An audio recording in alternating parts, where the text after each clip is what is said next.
So I'm here with Aaron Schneider, director of Greyhound, Darius Marder, director of Sound of Metal, Fernando Frias, director of I'm No Longer Here, and Florian Zeller, director of The Father. And gentlemen, you're all directors, but fairly new directors. You all did something else creative before you directed a feature film. I'm so curious, what made you take the leap into directing a feature film? Darius, this is your first feature film. You've done a documentary. What was it? Oh, I never wanted to do anything else, honestly. I mean, it's funny. It's just damn hard to make a movie. And, well,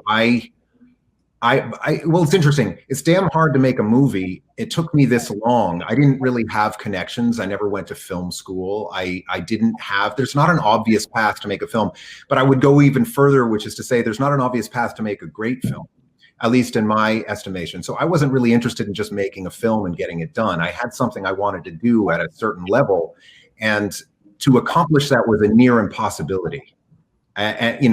So it was just a ridiculously difficult dance with two uninsured children. And so, Aaron, I know you went to film school because when you accepted your Oscar, you gave a shout out to Billy Crystal for recommending that to you when you were 20. So first of all, how did you meet Billy Crystal when you were 20?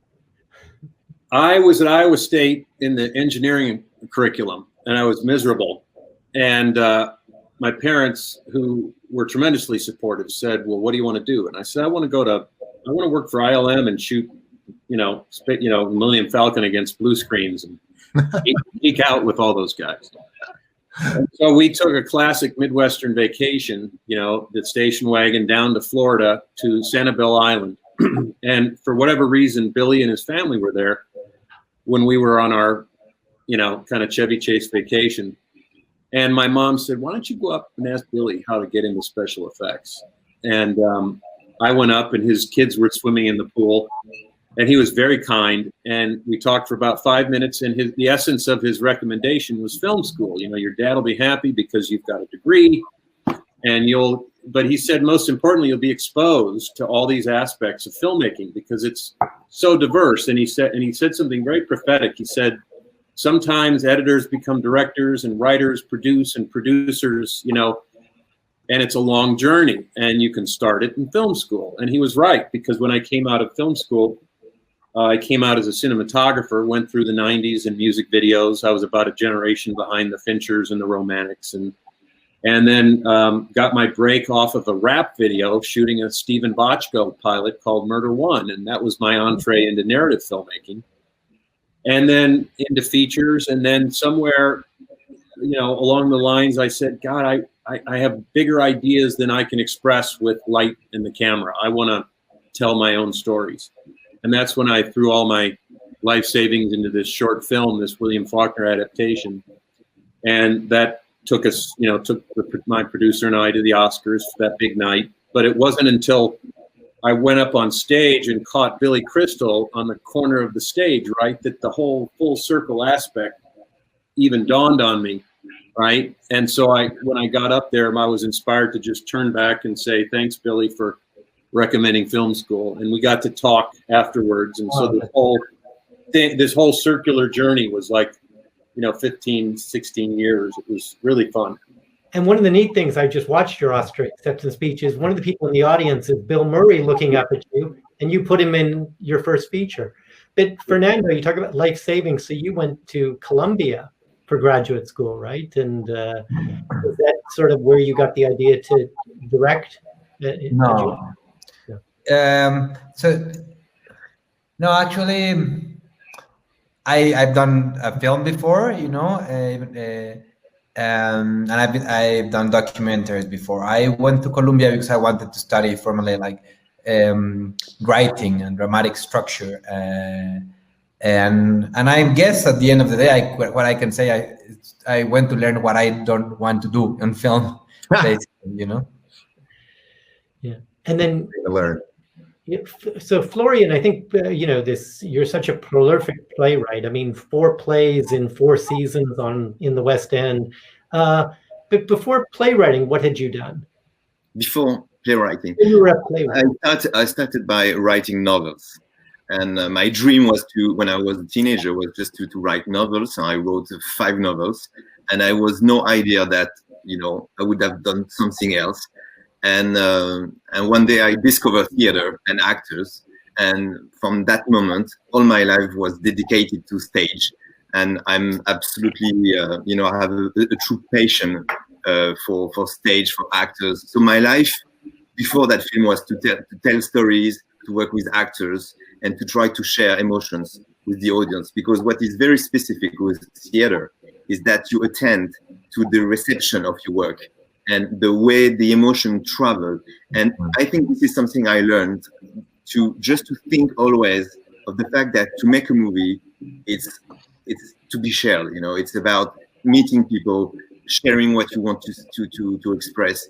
And but for years, I've been dreaming of making a film and of making that film. It was really precise in my mind that I wanted to do The Father and not other film, and that I wanted to do it with Anthony. And I remember that Anthony, after saying, yes, I want to do that film, Anthony Hopkins, he said, I have to do The Two Popes before.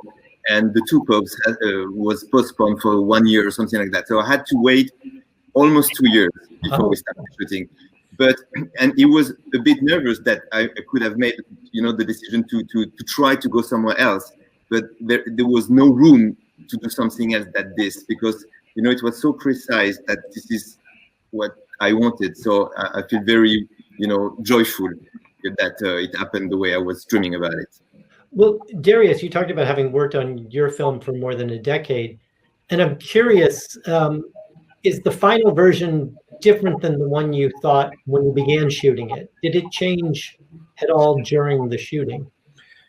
Well, it very much reflects the vision of the film, but yes, so many aspects of it shift. I would say it's very, you know, if you were to read the script, you'd see the film in many ways. There are definitely things that changed. I mean, it's such a heuristic process, and some things, you know, best laid plans with some things you hope. I mean, I love that process. So there were some wonderful discoveries in the cutting and the sound editing, but on a whole, and there's a lot of stuff that's alive in the movie that isn't in the script by design. You know, I mean, there's stuff within much of what happens in the deaf community. I wanted that to come from deaf culture, from the community. So I didn't write that. I kind of got that from that community. But, you know, so that stuff lives in a way that I didn't even want to write. But yeah. And Fernando, it feels like that in your film too, with the Los Turcos. Is any of that improvised, or is it all scripted? No, everything is scripted, but some parts of the script came from rehearsing and finding it through improvisation. So we brought it to the script and, you know, adapted it to the scenes. Because Florian, I would think, as the playwright, and you said you didn't particularly rehearse, and you hear sometimes actors talk about wanting to improvise. So when you've got these 2 Oscar-winning actors, did they want to go beyond what Florian No, actually, there was no improvisation in what we did. When I said it was no rehearsal, it was just, you know, just forget about the whole journey, because you remember the narrative of the story is complex. And also because every day it was like a new set while we were still in the same room. So everyone was a bit confused about, when is that scene? Is it the beginning or the end of the scene? And I asked them to forget about everything, just to focus on that scene, you know. So to try to be as truthful and sincere and authentic that that scene needs. And so basically we were like children, you know, in a small room, small people, trying to make it truthful and to make it, you know, powerful if possible, and sometimes playful, you know, but without taking into account the rest of the film and the rest of everything. This is what I call no rehearsal, you know. It was a way to play with the material.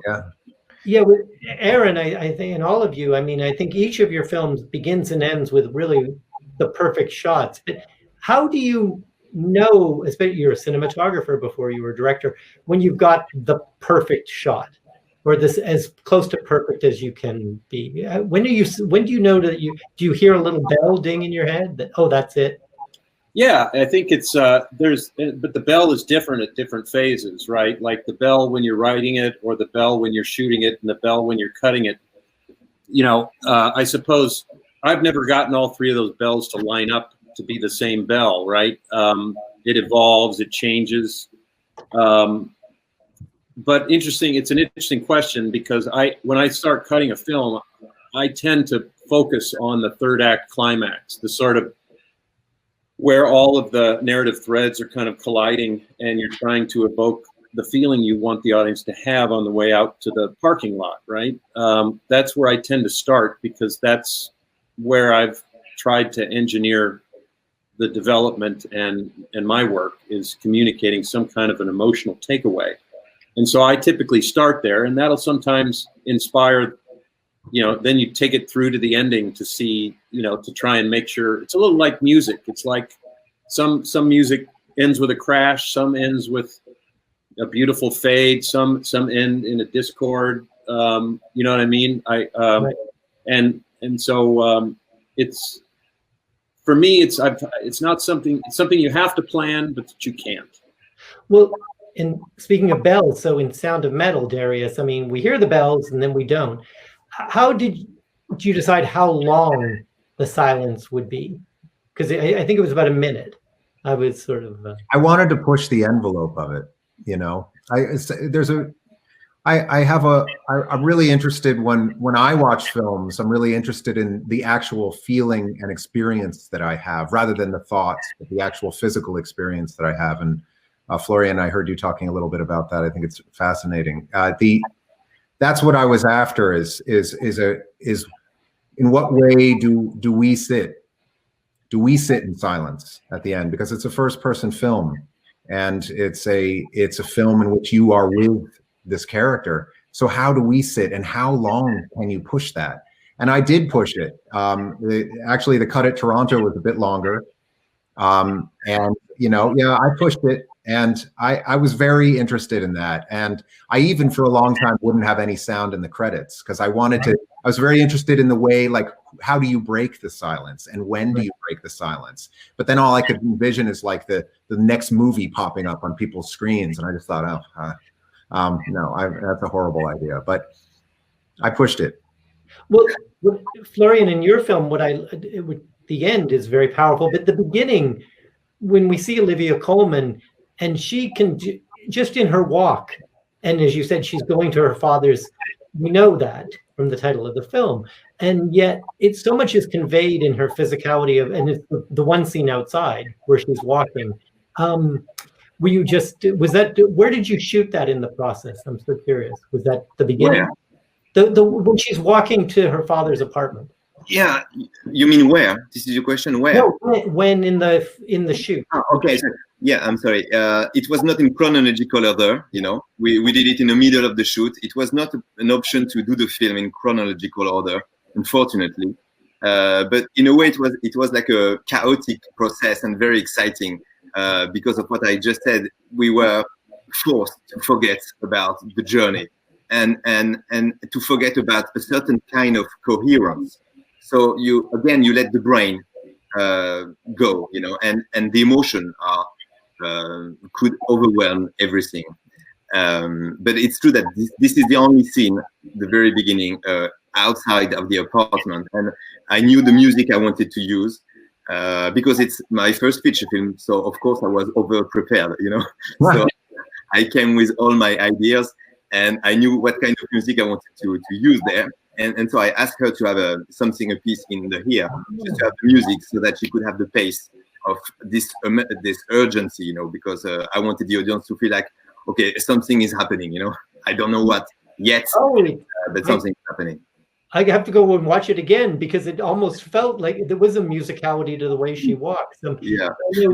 Aaron and Darius, both your films were kind of shot chronologically. Like Darius, I think, didn't Olivia Cooke have to go away for a while? She felt, sat in the corner during the scenes in the deaf culture. Oh, she didn't sit in the corner. She wasn't allowed on set. Right. Everything. What I'm really interested in is how things can have consequences when I'm shooting. I want to see something occur in a lifelike way on the screen. So shooting chronologically is probably one of the greatest gifts I think you can give an actor. And everything in this story had consequences. Yes. So when Olivia's character says goodbye, she has to fly away. She's gone. And the same was true for when, you leave the deaf community, you never go back. So everything has a palpable and tangible sense of being real. And I think that has, I experienced it as a very emotional journey that way because you experience it. And Riz also had hearing implants in his ears that didn't allow him to hear his own voice because they emitted a white noise. So there was a sense of like, when that was starting, it was something real. And when it ended, it was also real, so it was just this real feeling of something being at stake.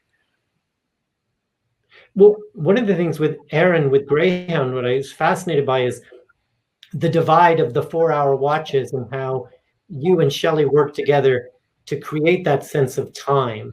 And so it's fascinating. I'd just love to hear a little more about that.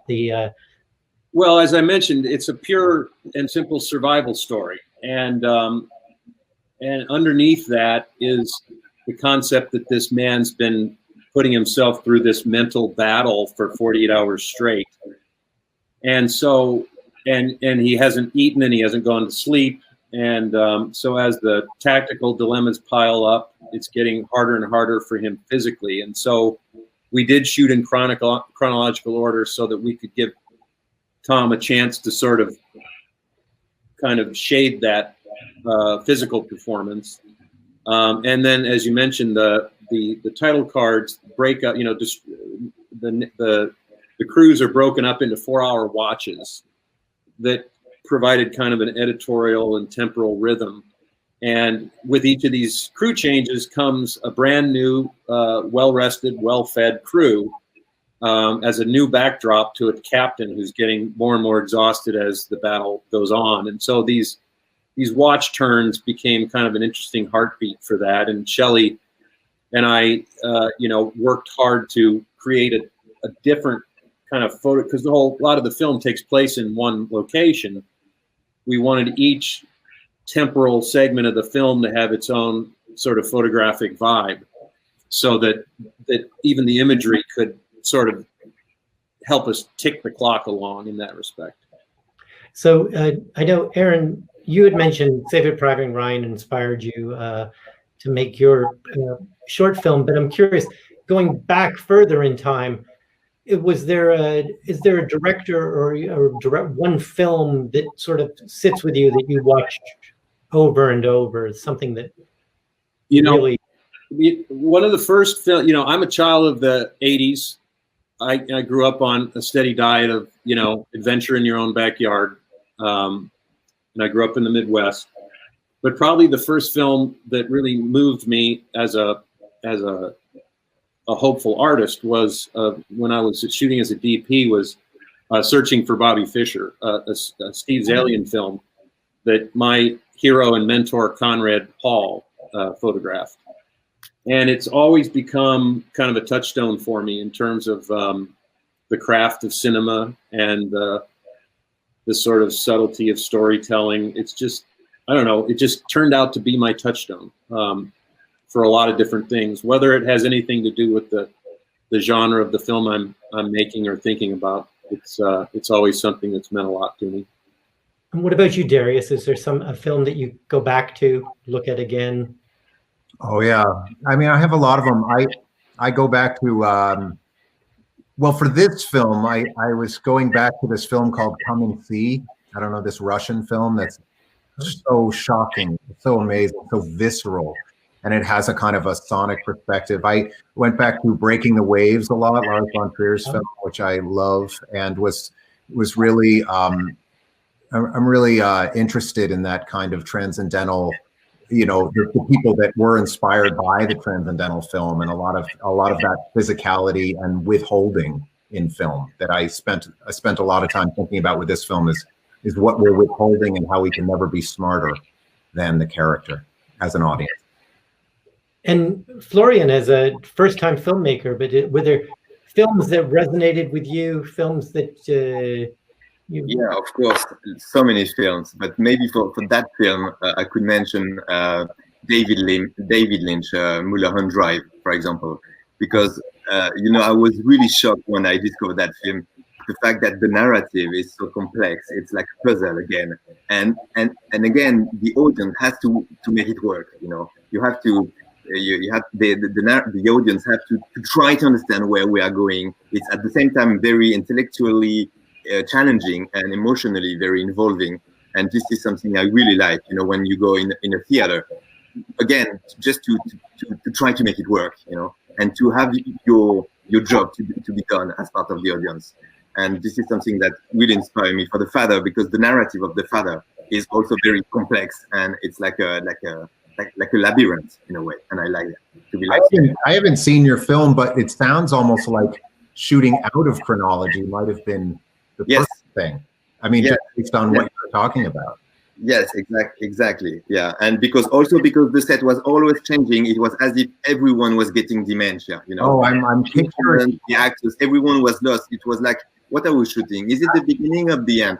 And it's something very specific, because where we were supposed to go, the destination was emotionally very disturbing, especially for Anthony. He really had to play with his own mortality and his feeling of mortality. And I didn't want him to be too aware of that from the very beginning, because he would have, give something too obvious from the very beginning. And I didn't want the audience to have the feeling of where we were going. The film starts like a thriller, as if we were going in a direction, and suddenly it goes somewhere else and someone else. And that's the reason why I didn't want to be. I wanted to be coherent, but not in the chronological order. It sounds perfect. It sounds like a dream in a scary way, like having no footing. It's all a nightmare. That's amazing. Well, they're all wonderful films, and listen, thank you so much for taking time to talk to us. And I'm sorry we lost Fernando a bit. It was really just a pleasure to get to speak to each and every one of you, and then all together. And your four films are wonderful. Thank you, and I can't wait to see your film, boss. Really. Oh, I'm so excited to see all of these, and somehow, some world, in some better future, we will all meet properly. We love you. Yeah, man. Thanks, Paul. Thanks so much. Thank you very much. Good luck, everyone. Thanks, Aaron. Nice to meet you. Healthy. Bye-bye. Bye.